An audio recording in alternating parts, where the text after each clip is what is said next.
In the last episode, we stood at the true beginning, before the gods, before the titans, before anything. We witnessed chaos, the yawning void, infinite potential, the breath before creation. But chaos, as we learned, couldn't remain indefinite forever. Potential must actualize. Possibility must become reality. And so, from the formless void, the first forms emerged. Welcome back to Mythology Flix. This is Season 1, Episode 2, The First Gods, Gaia, Tartarus, and Eros. Today we witness the first emergence from chaos, the moment when nothing becomes something, when the void gives birth to the three fundamental forces that will make everything else possible.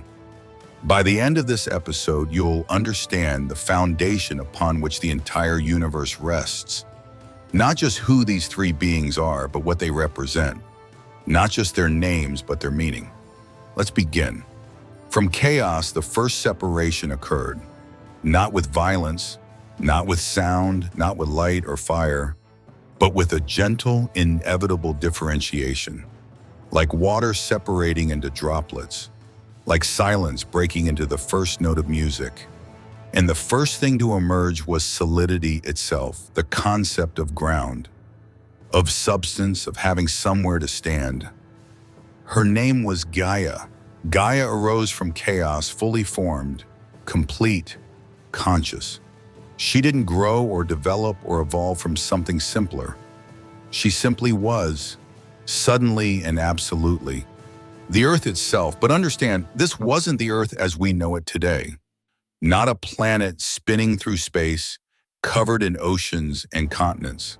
Not yet. Gaia was Earth as a primordial principle, the fundamental concept of solidity, of foundation, of grounding. She was the answer to the question, where can existence occur? Before Gaia, there was nowhere, no place to stand, no surface to build upon, no ground to root in. Only the formless void of chaos, where nothing could be anchored, nothing could rest, nothing could be. But with Gaia came the possibility of location, of here and there, of this place and that place, of somewhere instead of nowhere. When Gaia opened her eyes for the first time, she saw only the fading remnants of chaos around her. She was alone, completely alone, the first conscious being in all of existence. And she felt that solitude as a weight. But she also felt something more, purpose, because Gaia understood, in a way that transcended thought or language, that she was a foundation. Not just the foundation of physical reality, but the foundation of all possibility for what would come next. Every mountain that would one day rise would be her bone. Every river that would one day flow would be her blood. Every forest that would one day grow would be her hair. Every stone, every grain of sand, every particle of soil, all would be her body. Gaia wasn't just Earth, she was the Earth, conscious, aware, purposeful.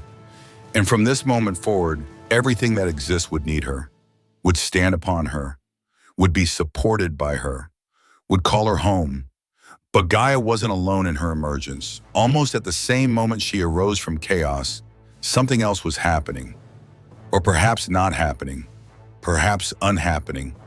Beneath Gaia, though there was no beneath yet, no direction, no spatial relationship, the void was deepening, not creating more space. Space didn't work that way yet, but creating more depth, more darkness, more capacity for containment. And from that deepening came the second primordial being, Tartarus. If Gaia represented foundation, the place where things could stand, then Tartarus represented the opposite. The place where things fall, where things are kept separate, where things are removed from everything else.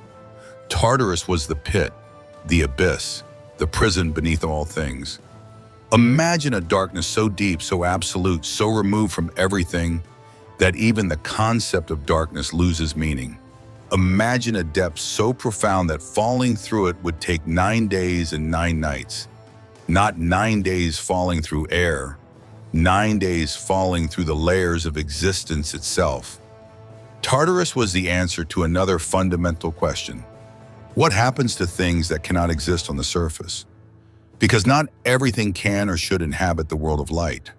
Not everything can be in the presence of other beings. Some things need to be kept separate, isolated, removed.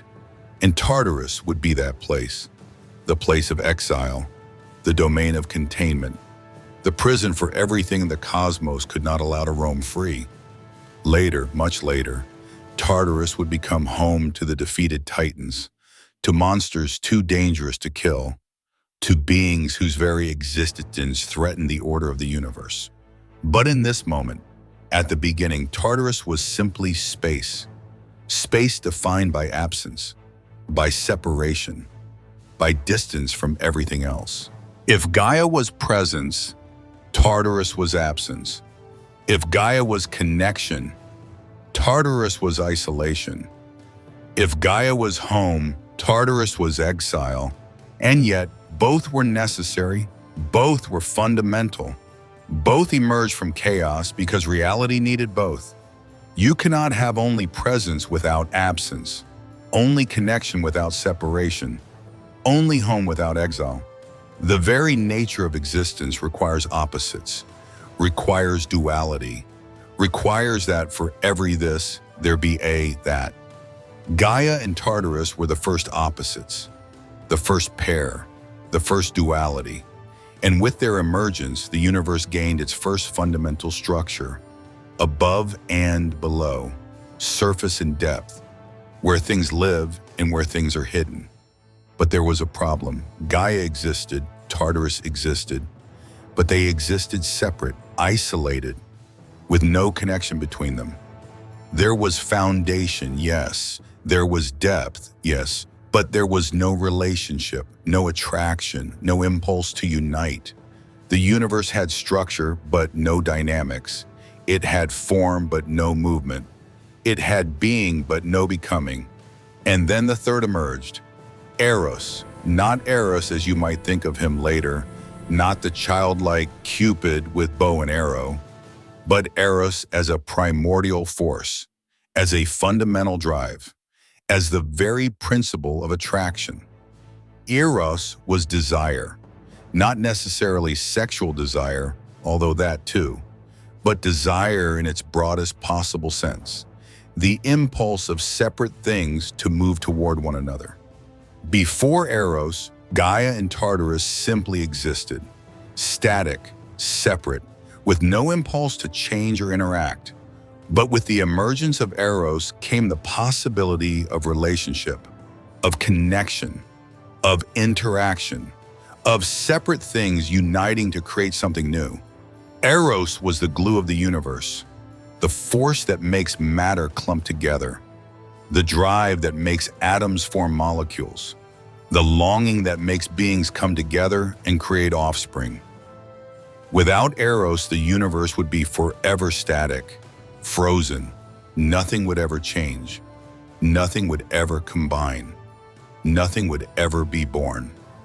But with Eros came movement, change, the urge to create something new.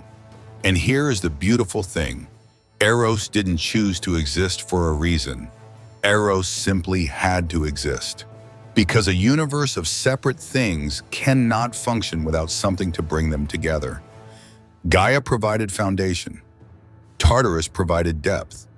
Eros provided connection.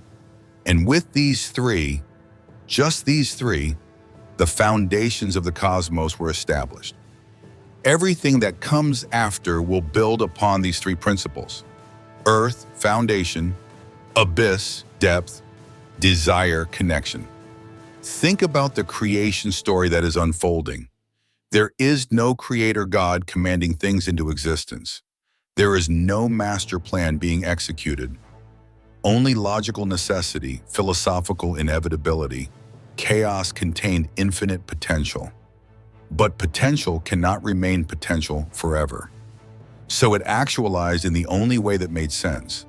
First, foundation, Gaia, because you need somewhere for things to be. Then depth, Tartarus, because you need somewhere for separation.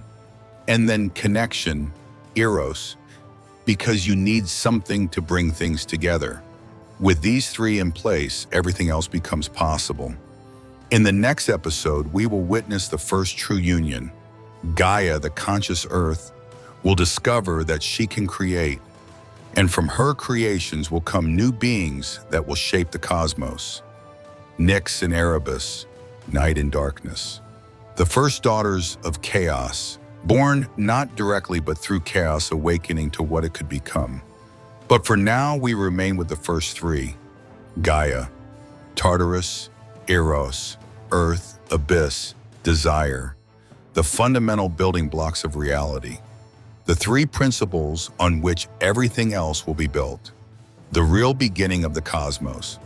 This has been Season 1, Episode 2 of Mythology Flix. In the next episode, Night and Darkness, Nyx and Erebus. Until then, remember, before anything could happen, there had to be a place for it to happen, a depth to contain it, and a desire to connect. See you in the next episode.